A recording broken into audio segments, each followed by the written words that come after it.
Assalamualaikum warahmatullahi wabarakatuh. Hamdan tayyiban katsiran mubarakan fihi yaliqu bi jalalihi wa 'azimi sultanihi. Asyhadu an la ilaha illallah wahdahu la syarika lahu wa asyhadu anna Muhammadan 'abduhu wa rasuluhu. Allahumma shalli wa sallim wa barik wa karim ala hadzal nabiyil karim wa ala alihi wa ashabihi wa man sara ala nahjihi wa istanna bi sunnatihi ila yaumiddin. Amma ba'du.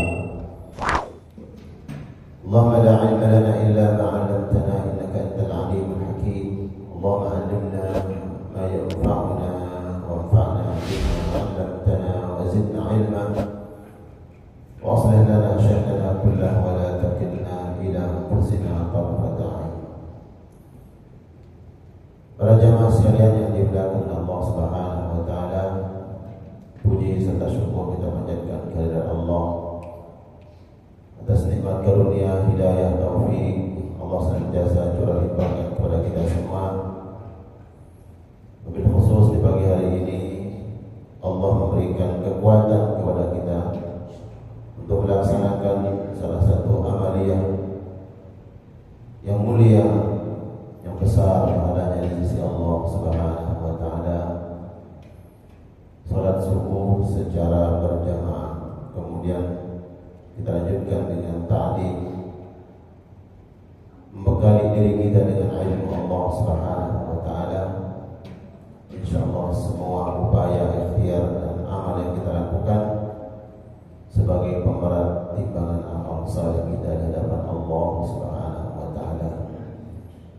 Salawat dan serta salam kita sampaikan kepada qudwah hasanah kita Nabi Muhammad sallallahu alaihi wasallam wa alihi wa ashabihi, untuk keluarga dan seluruh sahabat-sahabat beliau dan muhajirin wal ansar.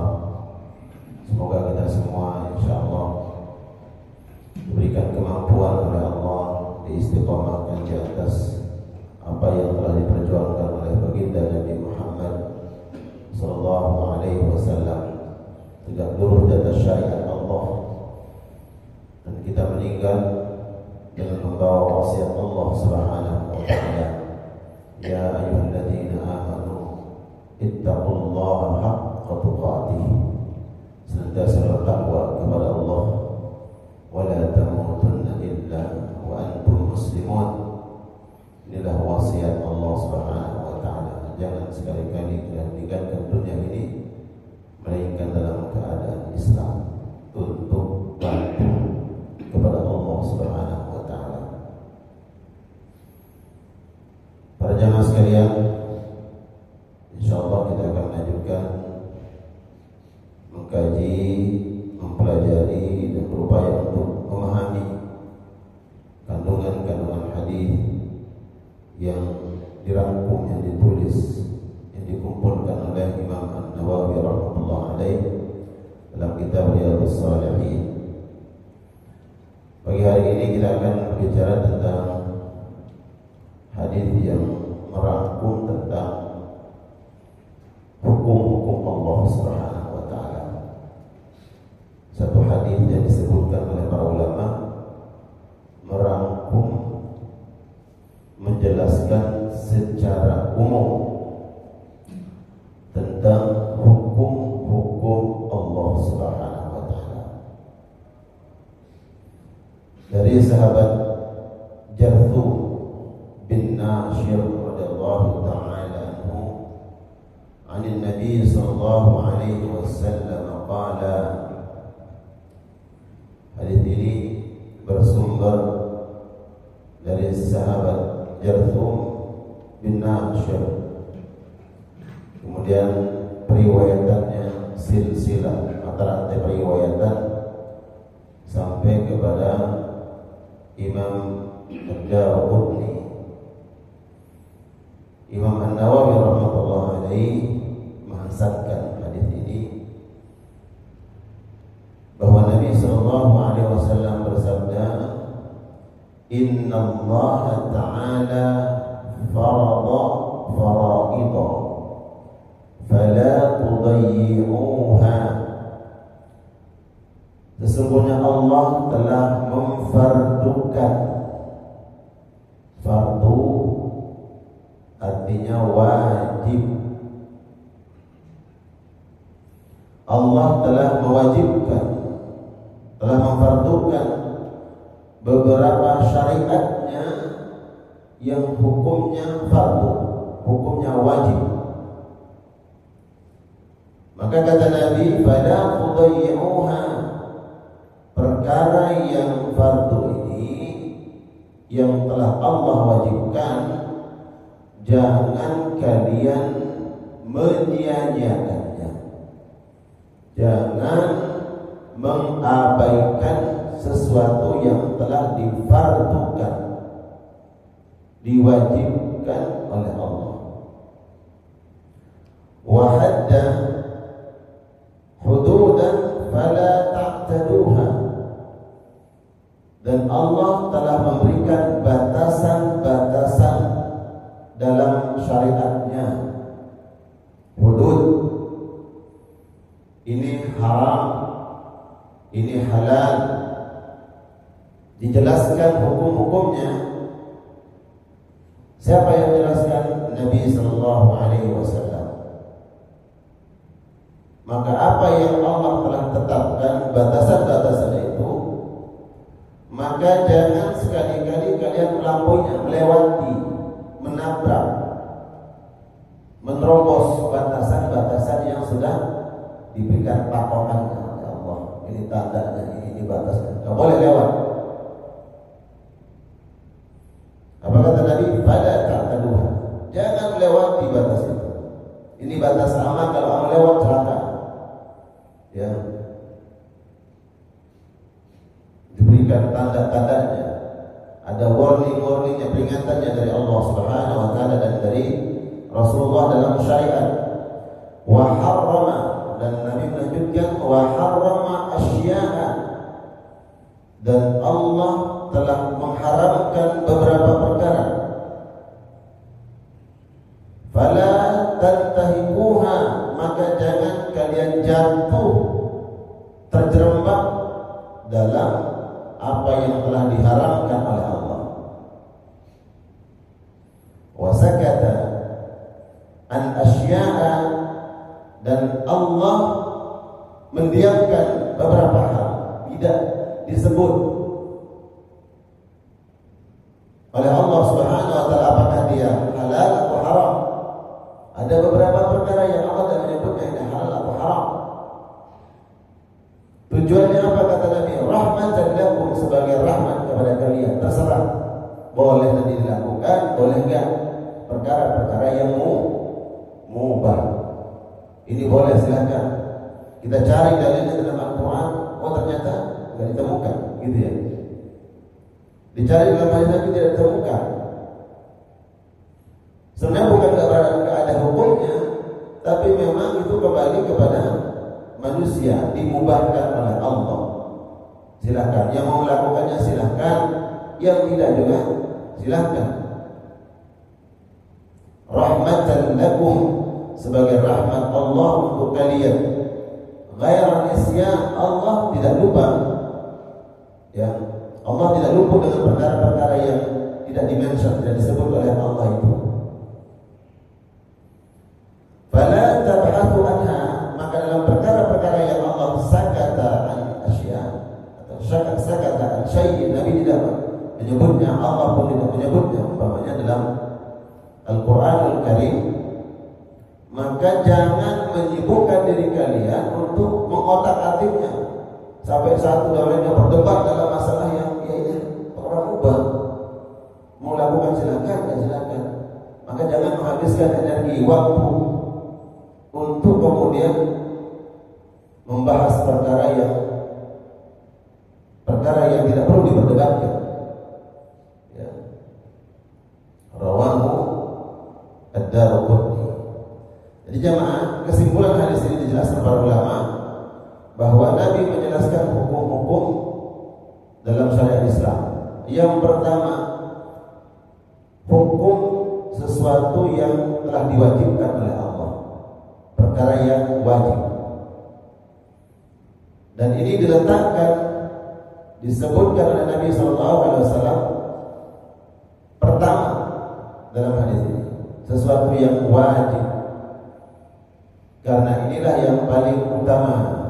Ya, para jamaah, ini yang wajib, itulah yang prioritas. Karena kalau kita bicara tentang perintah Allah banyak, mungkin nggak semuanya kemudian bisa kita lakukan, nggak mungkin. Banyak syariat Allah Subhanahu Wa Taala yang kemudian kita ingin geluti, kita ingin lakukan semuanya, nggak mungkin. Keterbatasan kita, maka kemudian karena keterbatasan Allah berikan kemudahan. Yuridullahu bikumul yusra wa la yuridu bikumul usra dalam agama ini. Allah menginginkan kemudahan untuk kalian, jangan kalian mempersulit diri kalian dalam perkara syariat. Ini hukumnya wajib, ini hukumnya sunnah, kita ingin kejar dua-duanya. Alhamdulillah kalau dapat, kita maksimalkan, alhamdulillah. Tapi kalau di waktu yang bersamaan kita ingin melakukan yang wajib, kemudian ini sunnahnya, maka lihat skala prioritasnya, mana yang lebih utama, amal cerdas kita lakukan yang wajib, dan inilah yang lebih besar pahalanya dibandingkan dengan yang sunnah. Jadi yang pertama disebut oleh Nabi, perkara yang wajib ini jangan diabaikan, jangan dilalaikan. Dan disebutkan oleh baginda Rasulullah sallallahu alaihi wasallam, diriwayatkan oleh Imam Al-Bukhari, bahwa tidaklah seorang hamba melakukan amaliyah untuk taqarrub kepada Allah, dekat dengan Allah Subhanahu wa taala, tidak ada wasilahnya yang paling utama melainkan perkara-perkara yang diwajibkan oleh Allah. Ini yang paling utama. Disebutkan dalam sebuah hadis, "Ma taqarraba ilayya 'abdi bi syai'in ahabba ilayya mimma iftaradtuhu alaihi." Tidaklah seorang hamba dia mendekat kepadaku, kata Allah, dengan sesuatu yang paling aku cintai, melainkan dari perkara-perkara yang telah aku wajibkan atas diri mereka. Kita ingin mendapatkan dan meraih ridha Allah, maka wasilahnya yang paling utama adalah lihat mana perkara-perkara yang diwajibkan oleh Allah. Dari jalur inilah kita kemudian akan mendapatkan mahabbatullah, kecintaan Allah, dan taqarrub kepada Allah Subhanahu wa taala. Kita contoh salat subuh kita di Masjid Al-Ikhwan ini, salat subuh berjamaah. Salat subuhnya wajib atau tidak? Wajib. Wajib, fardu ain bagi orang-orang yang mukallaf. Berarti Nabi menyebutkan Allah telah memfardukan kepada kalian. Katakan li salat subuh kita fardu. Kemudian berjamaah. Terkait salat berjamaah kan ada pandangan yang berbeda, khilaf di kalangan para ulama. Kalau Imam Asy-Syafi'i rahmatullah alaihi memandang salat, hukum salat berjamaah apa? Sunnah muakkadah. Sunnah yang kita harus prioritaskan, sangat dianjurkan. Sebagian melihat enggak, bahkan wajib. Warka'u ma'ar raki'in, rukuklah kalian bersama orang-orang yang rukuk. Maksudnya salatnya jangan sendirian.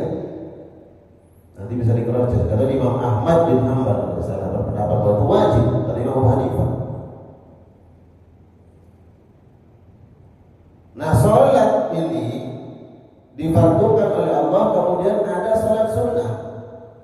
Kira-kira mana yang lebih utama untuk kita prioritaskan, sholat subuh kita secara berjamaah atau sholat malam, sholat tahajud dari jam 1, setengah 2 sampai menjelang subuh. Katakanlah subuh hari ini jam 4:13, katakan jam 4 lah. Kemudian ada orang yang sholat, dia sholat tahajud dari jam 1, 2, 3, 4, 3 jam berdiri sholat tahajud. Itu dapat berapa rakaat sholat tahajud? 3 jam. Kemudian menjelang sholat subuh, gempor, umpamanya letih, capek, akhirnya udah cukuplah kayaknya sholat tahajud saya aja deh. Atau juga mungkin di sini nggak ada yang kayak saya sholat tahajudnya dari jam 1 sampai jam menjelang subuh. Umpama itu berapa rakaat tuh sholat tahajudnya? Tapi sunnah. Tapi sunnah. Sedangkan sholat subuhnya fardu ain. Bahkan sebagian ulama menyebutkan berjamaahnya itu wajib. Mana yang lebih utama? Kita kejar sholat subuh berjamaah atau gara-gara kita mengejar sholat tahajudnya 3 jam tadi, tapi subuhnya udah cukuplah dengan sholat sunnah. Ya, maka prioritasnya adalah yang wajib itu prioritas. Tapi ingat, ini dalam skala prioritas. Syukur-syukur yang sholat tahajudnya 3 jam itu kemudian langsung berangkat ke masjid sholat subuh berjamaah.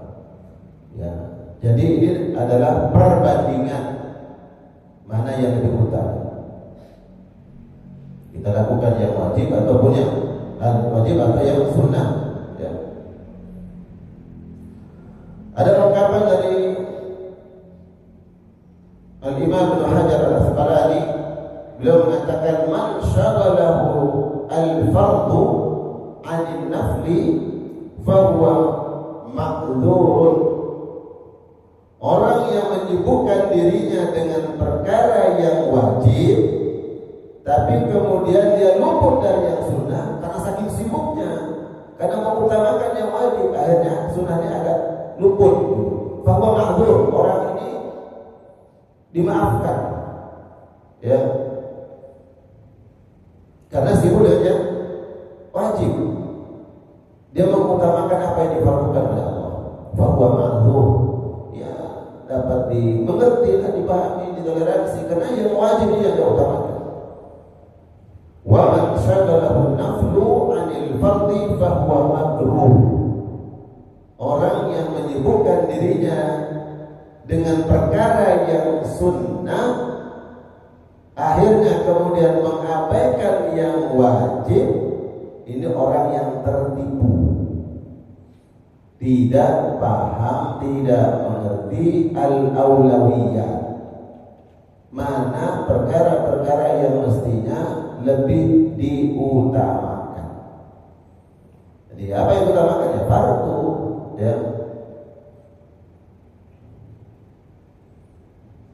Bahkan dalam kaitannya dengan ilmu, ya, Nabi menyebutkan menuntut ilmu, belajar hukum syariat Allah itu wajib atau tidak? Wajib atau tidak? Dalilnya mana? Yang sabda Nabi, talabul ilmi faridatun ala kulli muslimin. Faridah. Allah telah memfardukan kepada kalian beberapa perkara yang fardu, maka jangan sia-siakan, jangan abaikan.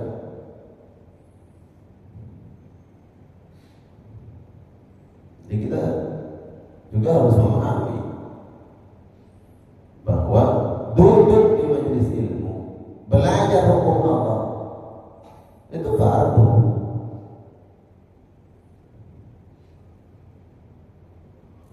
Orang yang menggeluti sesuatu yang kaitannya dengan halal dan haram, wajib dia belajar apa yang dia geluti itu.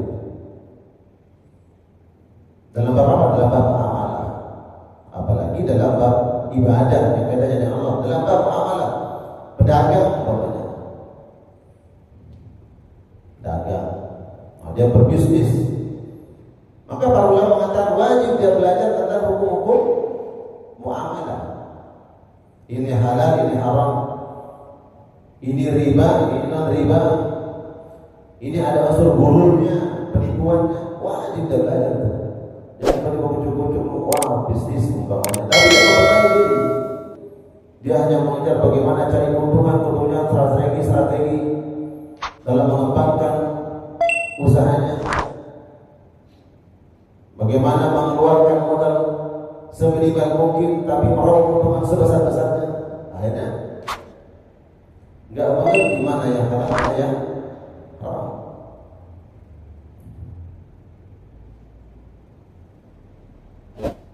Jadi para jemaah sekalian, Allah telah mewajibkan perkara-perkara yang wajib, maka jangan kalian mengabaikannya.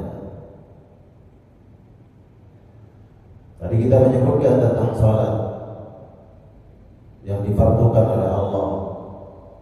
Bahkan saking utamanya salat ini, kemudian Nabi menyebutkan awwalu ma yuhasabu bihi yaumal qiyamah as-salat. Perkara yang paling terdepan, yang paling dahulu kelak ditanya oleh Allah, apa yang dilakukan oleh seorang hamba di dunia ini adalah ibadah salatnya. Sesuatu yang paling pertama dihisab nanti adalah ibadah salat, dan sifatnya wajib. Ya. Jadi jemaah, mana yang wajib ini yang diutamakan. Adapun yang sunnah, ya dia melengkapi. Bagi seorang hamba yang diberikan kemampuan, kesempatan, al-istita'ah wal qudrah, ia silakan. Kemudian dia melakukan perkara-perkara yang sunnah. Bisa contohkan lagi nih, poligami dalam Islam wajib atau sunnah, Pak? Pak, wajib atau sunnah? Saya yakin tahu sebenarnya sunnah. Poligami sunnah dalam Islam, tapi jangan gara-gara yang sunnah kemudian menghancurkan yang wajib. Ini dia sudah punya keluarga utuh, anak-anak yang dibangun di atas keluarga yang sakinah wal mawaddah warahmah. Kemudian dia ingin poligami, sunnah poligami silakan bagi yang mampu, tapi jangan kemudian karena mengejar yang sunnah ini tanpa ilmu, tanpa persiapan, tanpa istita'ah, kemudian akhirnya menghancurkan yang wajib. Bisakah kemudian diprediksi, ya, bahwa ini gara-gara yang sunnah ini nanti akan hancur yang wajib? Bisa. Umpamanya, oh ternyata istrinya memberikan syarat, walaupun memang dalam syarat nggak boleh mensyaratkan setelah akad, kecuali sebelum akad. Sebelum akad dia mensyaratkan, nanti saya siap menikah denganmu dengan syarat kamu tidak berpoligami. Boleh dia mensyaratkan itu perempuan. Tapi setelah menikah dia nggak boleh mensyaratkan. Namun karena ini suatu hal yang wajib, menjaga keutuhan rumah tangga keluarganya. Kemudian kalau dia berpoligami, dia bisa menimbang-nimbang, bahkan berasumsi bahwa ini kalau saya poligami, wah ini kayaknya berantakan di keluarga ini. Kenapa? Belum dapat izin dari istri pertamanya. Walaupun tidak wajib, dalam hukum tidak wajib dia minta izin. Ya. Atau kemudian dia akan melihat bagaimana kondisi anak-anaknya. Kalau itu kemudian sudah dipertimbangkan, tapi wah ini kan sunnah Nabi, kita coba umpamanya. Tapi sudah tahu untuk pertimbangan risiko itu, maka jangan sampai gara-gara yang sunnah kemudian menghancurkan yang wajib untuk dia jaga. Ya. Allahu a'lam bissawab dalam perkara ini. Ada yang mau coba? Ustaz, coba Ustaz. Pak, ada yang mau coba Pak? Coba yang sunnah. Tapi jangan kemudian gara-gara yang sunnah berantakan yang wajib dia jaga. Itu contoh. Ya mungkin contoh ini ada yang setuju atau yang tidak. Jadi Allah telah memfardukan beberapa perkara, maka jangan kalian mengabaikannya. Imam As-Suyuti mengatakan, al-wajibu la yutraku illa liwajibin. Perkara yang wajib tidak boleh ditinggalkan kecuali di saat yang bersamaan kita harus melakukan yang wajib. Nah, tiba-tiba ini satu wajib, ini wajib. Ya. Berbenturan di saat yang bersamaan kita lakukan dua hal yang pilih mana nih? Maka boleh kita meninggalkan yang wajib ini karena perkara yang wajib. Wala yutraku, dan tidak ditinggalkan. Al-wajibu la yutraku lis-sunnah. Yang wajib jangan tinggalkan. Tidak boleh ditinggalkan, tidak boleh diabaikan gara-gara mengejar yang sunnah. Gitu ya.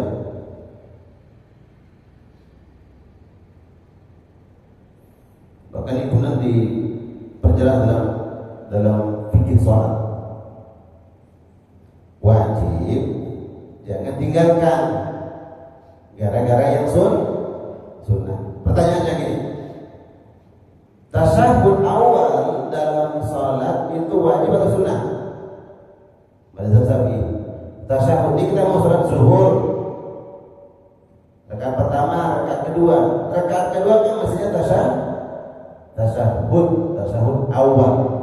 Tasyahud awal ini wajib atau sunnah? Sunnah. Disebut dalam mazhab Syafi'i rahmatullah sunnah abad.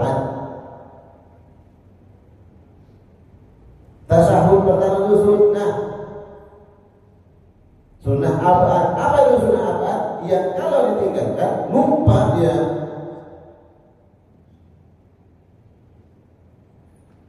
mesti tasyahud. Allahu Akbar. Belum lempeng, belum berdiri tegak. Bercontoh gini nih, Allah Akbar ini, Subhanallah, makmumnya balik. Sunnah, lakukan sunnah, karena memungkinkan untuk balik. Wala al-wajibu la yutraku bis sunnah atau lis sunnah. Yang wajib nggak boleh gugur, tidak boleh tinggalkan gara-gara yang sunnah. Allah Akbar lempeng begini, sudah masuk pada rukun berikutnya. Nah, kalau rukun ditinggalkan, ya batal sholatnya. Dia nggak niat, dia nggak takbiratul ihram rukun sholat, batal sholat. Tiba-tiba Allah Akbar tanpa niat, salah sholatnya. Enggak. Karena nggak niat, dia nggak takbiratul ihram, menghayal dulu begini tanpa Allahu Akbar, batal nggak salatnya? Batal, nggak sah. Karena dia rukun, dia berdiri keadaan takbiratul ihram. Adapun mengangkat tangan sunnah, tapi takbiratul ihram itu rukun salat. Allahu Akbar, dia niat, kemudian takbiratul ihram. Nah, berdiri itu rukun, udah masuk pada rukun berikutnya.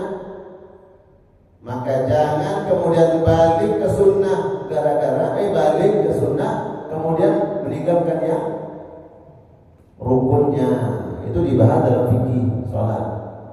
Makanya kemudian imam kalau udah berdiri begini lurus lempeng, udah masuk pada rukun berikutnya, nggak boleh dia tubuh balik lagi tasyahud walaupun imamnya pada tasbih semua. Subhanallah, subhanallah, tetap berdiri. Makmum duhilal imam liutababihi, makmum harus ikut imam. Jangan semuanya tasbih imamnya nggak turun kemudian jadi ribut, batal sholat. Nah, ini sunnah abad. Nanti gimana cara gantinya? Sujud sahwi. Hanya di fikih mantan goyang mazhab Imam Syafi'i itu, maka diganti dengan sujud sahwi. Begitu. Al-wajibu la yutraku lis sunnah. Yang wajib tidak boleh ditinggalkan gara-gara yang sunnah. Itu ibadah, bab sholat. Dan yang umum telah disebutkan dengan perkara-perkara yang sunnah kemudian menyebabkan kita mengabaikan yang diwajibkan oleh Allah Subhanahu wa taala.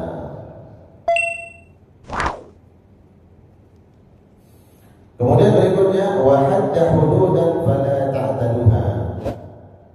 Allah telah menetapkan sebuah had batasan. Maka jangan melewatinya, melakoninya. Had itu pertama kita artikan batasan yang ditetapkan oleh Allah. Ini halal, ini haram. Ibarat garis, ya. Sudah, ini garisnya ini nggak boleh lewat, jangan. Ini batas aman, ya ini bahaya. Itu had. Atau dalam hukuman, dalam hukum Islam ada hukum hudud. Dalam penerapan hukum syariat Islam, perempuan kalau dia berzina ada hukumannya, laki-laki berzina ada hukumannya. Lihat siapa, apakah dia sudah berkeluarga atau tidak. Oh, dia sudah menikah, berarti hadnya apa? Ini zina muhsan. Dalam syariat Islam zina muhsan berarti rajam. Mencuri jelas terbukti, bahkan ikrar mengaku jelas dengan bukti-buktinya. Dalam syariat Islam apa hukuman bagi pencuri? Potong tangan. Itu hukum Allah. Al-Quran yang kita baca, Al-Quran yang kita imani. Wasariq wasariqatu faqta'u aydiyahuma. Pencuri baik laki-laki perempuan, potong tangannya. Jelas. Tapi jangan main kemudian, oh pencuri ini di mana? Di Pulau Sono. Kejar, ketangkap. Ambil barang, boleh nggak? Nggak boleh. Nah, bukan dia yang berhak. Nggak boleh. Itu tadi. Allah telah menetapkan hukumnya, jangan melampaui batas. Kau nggak punya hak menghakimi begitu. Mohon maaf. Ada jambret, dia mencuri kan? Kemudian ketangkep, digebuk massa sampai mati, tewas di tempat. Haram. Saya ulangi. Ada orang yang menjambret, merampok, kemudian ditangkap, digebukin sama massa sampai mati.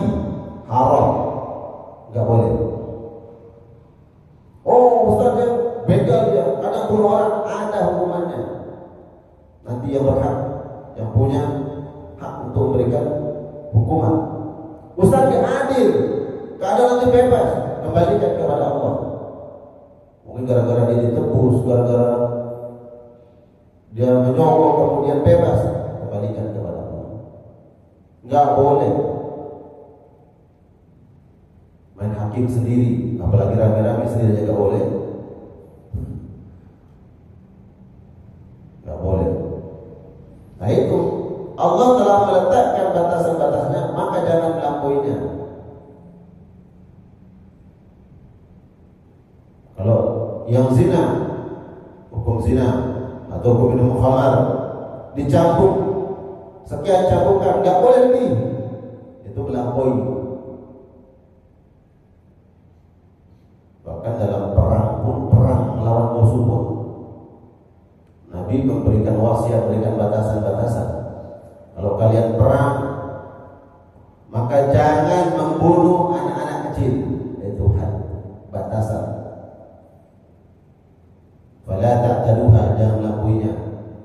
Jangan membunuh orang-orang yang lanjut usia, wanita. Itu hudud, batasan-batasan Allah. Jangan menghancurkan bangunan-bangunan. Jangan merusak pepohonan-pepohonan. Bayangkan begitu Islam berikan batas. Fala ta'taduha, dan lewatinya, jangan melampaui batas itu. Innallaha la yuhibbul mu'tadin. Allah tidak menyukai terhadap orang-orang yang melampaui batas. Ya. Kemudian wa harrama asya'a, dan Allah mengharamkan beberapa perkara, beberapa hal. Jelas, sharih, gamblang, innal halala bayyinun wa innal harama bayyin. Ini perkara halal nampak jelas, dijelaskan dalam syariat. Wa innal harama bayyin, begitu juga yang haram jelas. Allah mengharamkan beberapa perkara, fala tantahikuha, jangan kalian terjatuh dalam perkara yang diharamkan oleh Allah. Jadi wasiat Nabi, pesan Rasul sallallahu alaihi wasallam. Tapi siapalah kita jemaah? Yang Nabi sebutkan, al-insan mahallul khata' wan nisyan. Tapi manusia ini memang didesain oleh Allah, ya berpotensi untuk lupa, kemudian terjatuh dalam perkara yang salah. Nabi melarang kita jangan lakukan sesuatu yang diharamkan oleh Allah, jangan terjatuh di situ. Di sisi lain dia mengatakan kita ini nggak mungkin nggak berbuat salah. Bagaimana kemudian menggabungkannya? Ada hadis Nabi mengatakan bahwa jangan seseorang terjatuh 2 kali dalam lubang yang sama. Jangan melakukan kesalahan, ya, kesalahan terulang kembali. Ya, kita lupa. Ya, kita salah. Kita pernah khilaf. Tapi masa iya setiap ditanya, mohon maaf saya khilaf. Besok ditanya khilaf lagi. Besok ditanya khilaf lagi. Bukan 2 kali. Ya. Hanya dalilnya khilaf dulu. Jadi memang kita tidak mungkin tidak, ya, berbuat suatu kesalahan. Karena itu sudah disebutkan Nabi, disebutkan al-insan mahallul khata' wa nisyan. Lalu pesan Nabi, Allah telah mengharamkan beberapa perkara, maka jangan jatuh dalam perkara yang diharamkan oleh Allah.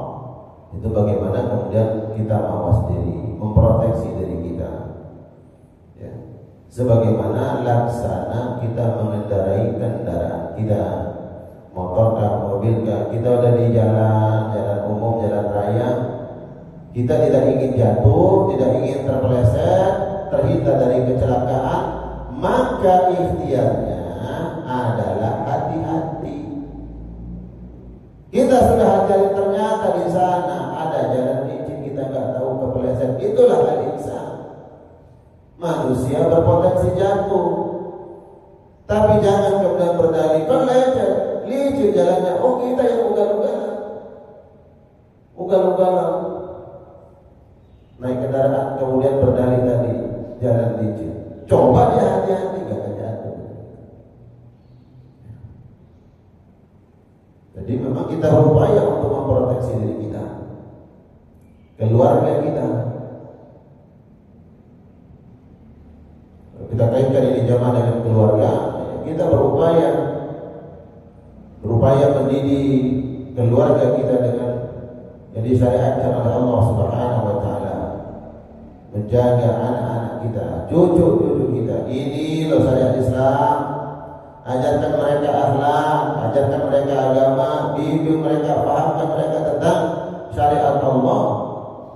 Setelah itu upaya kita, ikhtiar kita serahkan kepada Allah, tawakal kepada Allah. Tapi kalau dibiarkan, nanti dia akan paham sendiri. Ntar kalau dewasa dia akan mengerti sendiri. Ya sama seperti tadi, kita ingin selamat tapi ugal-ugalan, gak ada ikhtiar untuk menjaga anak keturunan kita.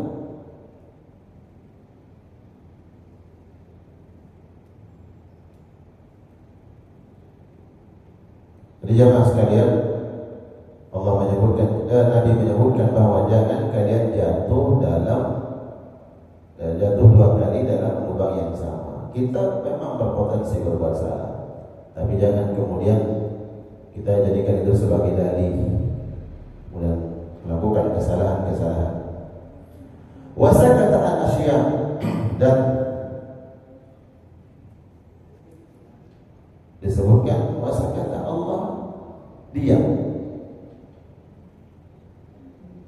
ihsan terhadap beberapa perkara. Rahmatan lakum itu sebagai rahmat. Ini kata sakata diam. Jangan bayangkan diamnya. Diam itu kayak kita yang diam, gitu ya. Tidak merespon, tidak menyebut sesuatu. Allah tidak menyebutkannya di dalam Al-Quran tentang beberapa perkara. Kemudian Nabi Sallallahu Alaihi Wasallam juga tidak menjelaskan rahmatan lakum sebagai rahmat untuk kalian.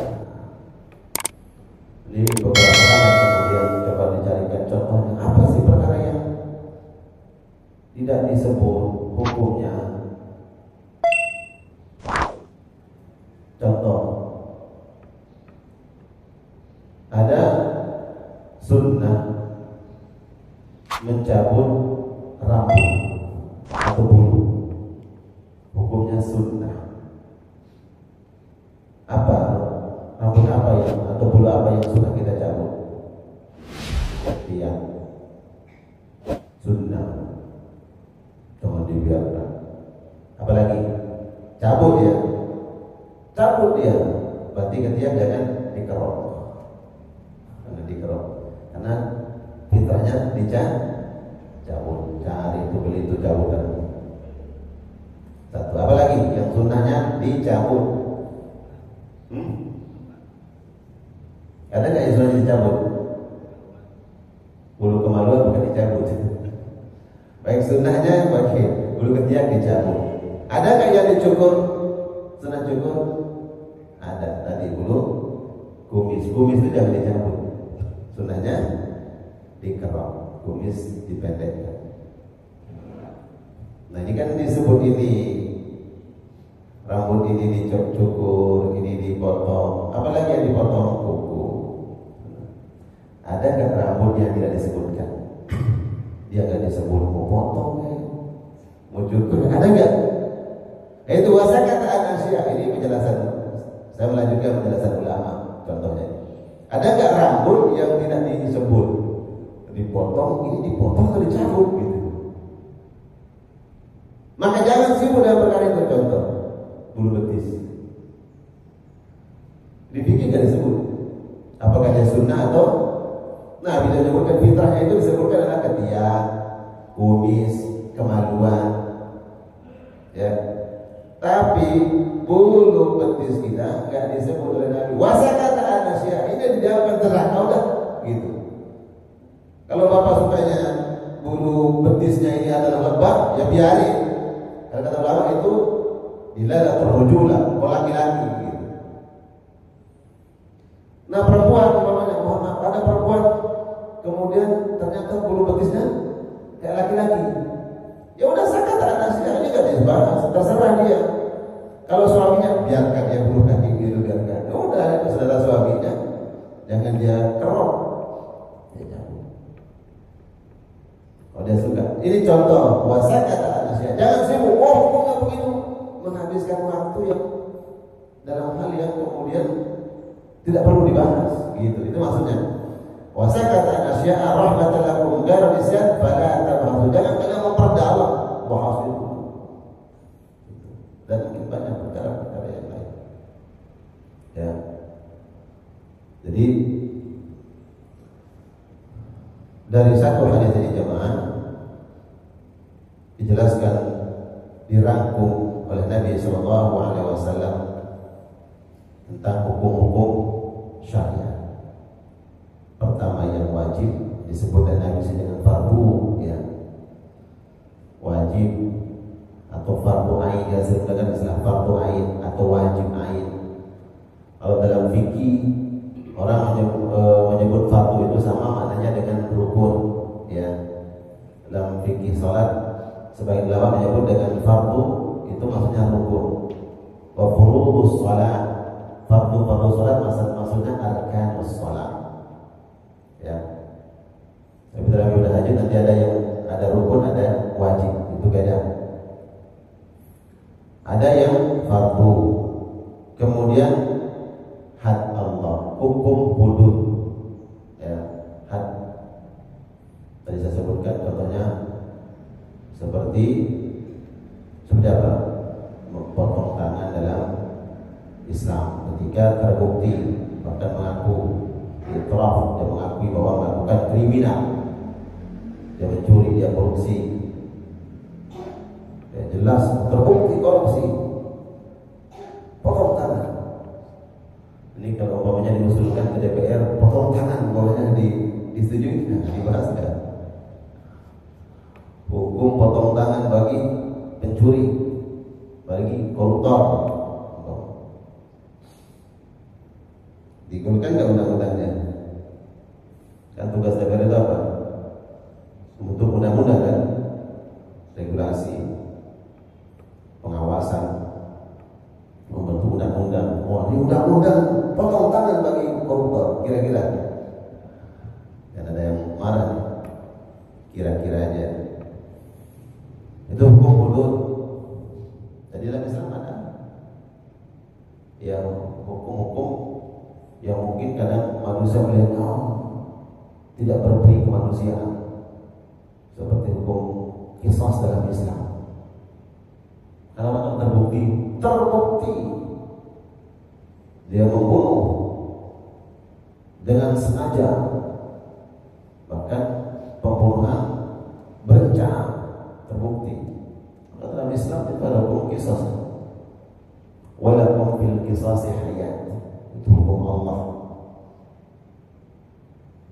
Nggak boleh umat Islam itu melihat hukum qisas tidak berperi manusia, yang hasil hukum Allah.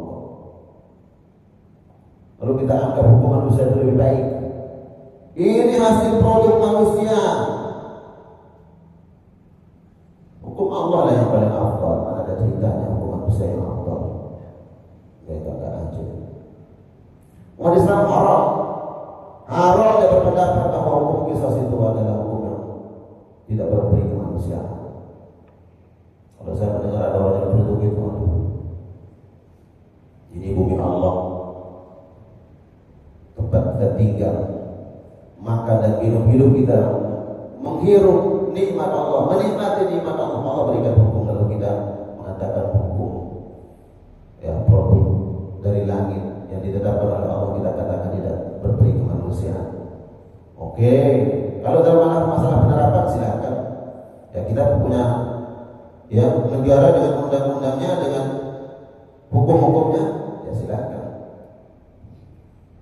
Tapi hukum Allah itu yang paling afdal. Walakum fil qisasi hayat, untuk menjaga nyawa, melestarikan kehidupan manusia. Oh, ada hukum qisas. Orang yang ingin membunuh berpikir 100 kali, 1000 kali, 1.000 kali untuk membunuh. Kenapa? Oh, ada orang yang dibunuh, dipenggal kepalanya dan Islam. Berpikir dia. Tapi kalau kemarin itu dia membunuh terbukti, jangan mau sekian tahun, enggak takut dia membunuh.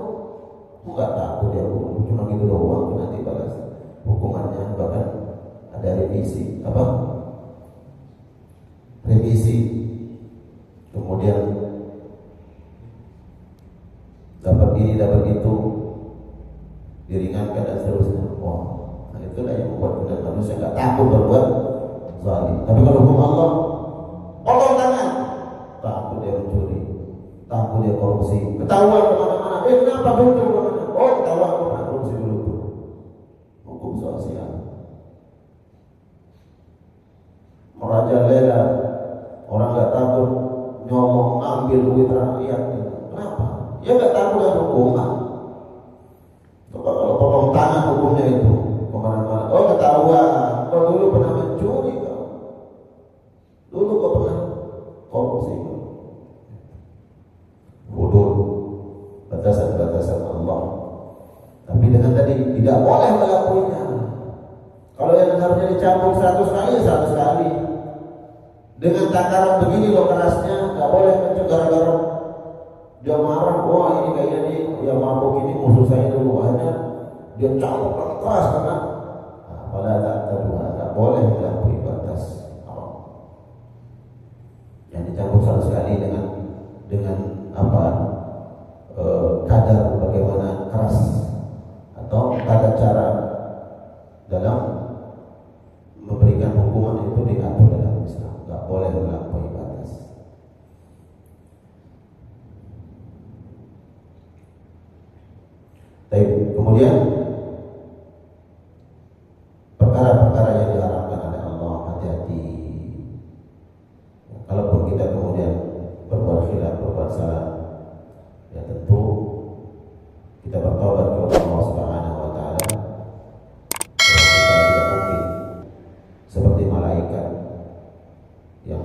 la ya'sunallaha ma amara wa yaf'aluna ma yu'marun. Mereka tidak bermaksiat kepada Allah dan senantiasa tunduk patuh terhadap perintah Allah. Kita bukan malaikat yang pasti berbuat khilaf, berbuat salah. Tapi kemudian Nabi mengingatkan jangan jatuh 2 kali dalam lubang yang sama. Jangan kesalahan itu terulang kembali. Ini haram, kita tahu, ya udah kita tinggalkan. Dan sampai lagi kemudian terjatuh dalam perkara yang dilarang oleh Allah. Tapi mungkin ada yang ingin diperjelas, ingin ditanyakan.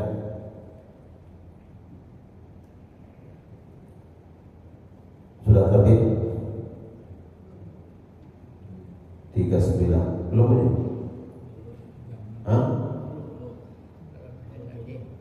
Betul. Ya, silakan. Ada yang ingin ditanyakan? 39 sudah 45. Masih ada waktu 2-3 menit lagi. Ya, silakan. Tadi yang dipotong itu kan kumis. Ya. Oh, tadi rambut ya, tinggal potong tangan maksudnya. Kayak dipotong dulu kumis. Sekarang bagaimana jenggot? Jenggot. Tadi datang. Ya. Bagi ini perkara sunnah. Jadi dalam masalah jenggot pun khilaf.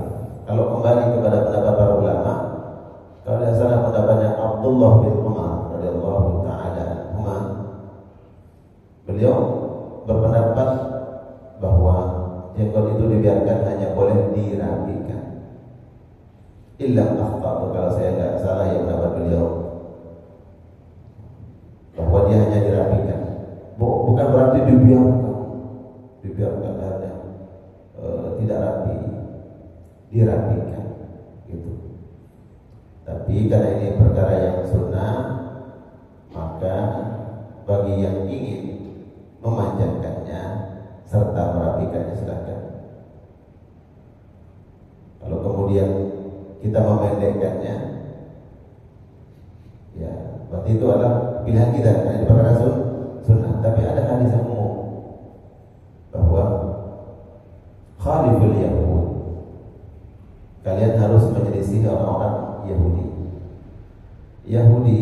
Mereka memanjangkan jenggot dan memanjangkan kumis. Maka untuk menyelisih mereka itu disyariatkan potong kumis biar gak sama. Tapi jenggot memang sunnah. Mereka memanjangkan kumis dan memanjangkan jenggot, maka kemudian di syariat kita silakan memanjangkan jenggot. Berarti sama dan Yahudi enggak. Selisih dia dalam perkara memendekkan kumis, bisa pendekkan atau cukur, gitu. Kalau kemudian kan sekarang orang Yahudi justru dia memanjangkan jenggot, dia pendekkan kumis, ya, berarti dia mengikut kita, bukan kita ikut mereka. Jangan selisih lagi. Kalau gitu kita panjangkan kumis kita, memanjangkan jenggot. Karena orang Yahudi sekarang mereka memanjangkan jenggot dan memotong kumis. Enggak, tetap kita berpegang dengan perintah awal. Ya, biar berarti mereka yang mengikuti kita. Gitu. Ya, terkait dengan jenggot. Jadi Pak Ketua nanti dipanjangkan aja, jangan cuma berapa senti. Panjangkan gitu ya. Ya. Kemudian ada juga yang sunnah kita cabut dan jangan mencabutnya, nggak boleh mencabutnya. Apa yang nggak boleh mencabutnya? Walaupun ini bukan sampai haram, tapi makruh tanzih, sangat dibenci. Mencabut ubah, jangan mencabut ubah. Karena sebagai cahaya nanti di akhirat. Itu untuk perkara akhiratnya. Tapi di dunia itu mengingatkan kita. Bukankah dulu semasa hidup disebutkan kamu telah mengirim peringatan-peringatan kepada kalian? Apa peringatan Allah kepada kita semasa hidup? Satu, ubah, udah tumbuh 10 tahun yang lalu masih hitam semua, sekarang udah putih semua. 5 tahun yang lalu masih bervariatif, ada yang hitam, ada yang putih. Yang hitamnya masih di dalam, tapi sekarang udah penuh. Jadi jangan dicabut. Itu risalah, surat dari Allah. Ingat, biasa biasanya obat itu tuh biasanya kalau usia-usia udah 40 tahun udah mulai ya, walaupun sebagian mungkin sebelum 40 udah mulai banyak obatnya, jenggot udah memutih, rambut udah mulai memutih. Kedua, penglihatan udah mulai rabun, itu 0 atau berapa? Itu 2 atau 3 mulai penglihatan. Itu juga pesan dari Allah. Ingat umur, apalagi tubuh kita secara umum, kemudian tenaga udah mulai. Kalau dulu pakai motor dari Depok sini ke Jakarta Pusat bolak-balik tidak ada masalah. Sekarang udah masuk angin dulu, itu peringatan. Itu pesan dari Allah, ingat umur. Karena kalau sudah 40 tahun, kemudian orang lalai di usia ini masih, kalau persentasenya banyak, menyibukkan dengan urusan dunia atau dunia terus melupakan akhiratnya. Alhamdulillah. Jadi udah 40 itu mestinya kita sudah dalam dunia kita mulai kita mengurangi, akhiratnya udah mulai kita tingkatkan. Usia 40. Oh, saat itu masa-masa produktif ya. Silakan urus dunia. Tapi akhirat udah mulai meningkat itu usia itu. Ya, bukan begini, tapi udah mulai begini dalam urusan akhirat. Salatnya udah lebih rajin berjamaah di masjid. Ya. Silaturahminya semakin diperkuat. Berbakti pada orang tua. Tadi perkara memperkuat silaturahmi hukumnya, memperkuat sunnah, berbakti kepada orang yang ada di atas rahim dengan kita hukumnya wajib, menjaganya. Tidak boleh hukukul walidain. Jadi gitu Pak ya.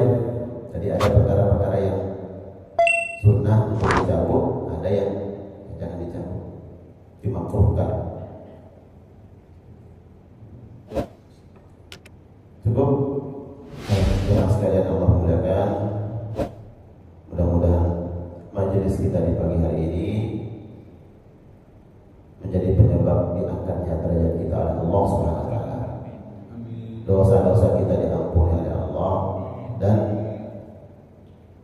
nama-nama yang hadir diabsen satu persatu di hadapan malaikat-malaikat Allah. Dan tentu dalam doa kepada majelis, subhanallah wa bihamdika, asyhadu an la ilaha illa anta, astaghfiruka wa atubu ilaik. Assalamualaikum warahmatullahi wabarakatuh.